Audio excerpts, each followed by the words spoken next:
So we're here at Rancho Guajome. This is in the city of Vista, California.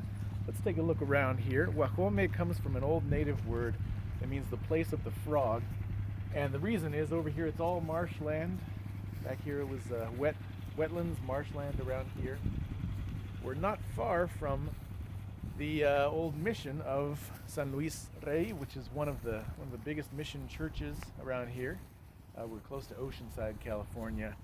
And they say this place is haunted. And, you know, the people who probably haunted are the victims of the man who built this whole ranch house, this whole hacienda. And this was all that was around here for miles around back in the day. They built it in the 1850s. And the nearest building to here was the old mission, about 4 miles away. And Cave Johnson Couts was the man who built this place.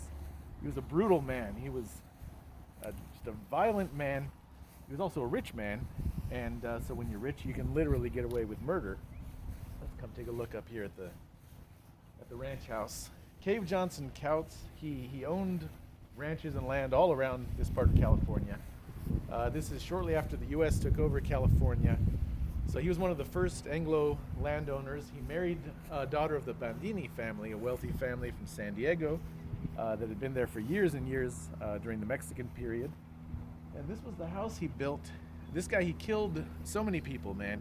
He was in jail, well, he was on trial time and time again for beating his laborers with a lariat, accused of murder. At one point, there was a funeral party that was trying to get to the mission cemetery down the road.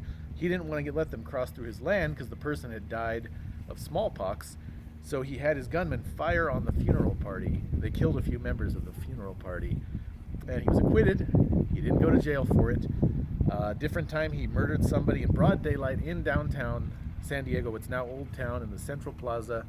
And again, he was acquitted because the person had made some kind of threatening gesture to him. So that made it self-defense, and he murdered the guy in cold blood. Different time there were some squatters on this ranch, people who were living here, and so he decided to murder them. And he killed, there were native people and a black man. He killed all of them in cold blood. Again, got away with murder. So Cave Johnson Couts, brutal man, built this whole enormous ranch house. And they say that you can hear footsteps here when no one's around. Some people have heard crying, laughter of children, crying women. Some laborers were working here in the 90s. And they heard footsteps coming toward them. There was nobody else in the building. So they said, let's just move to the other side of the building. We'll work over there instead. They move over to the other end of the building, and then they heard the footsteps coming down the empty hall toward them. And they got out of there. They didn't go back to working here again. So a lot of people think that, as often happens with haunted places, places get haunted when there's been a lot of tragedy, injustice happening there. And that's definitely the case here.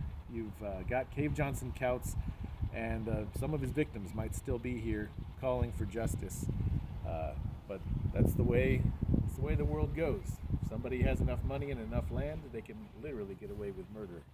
And this is the haunted ranch, Rancho Guajome, built by Cave Johnson.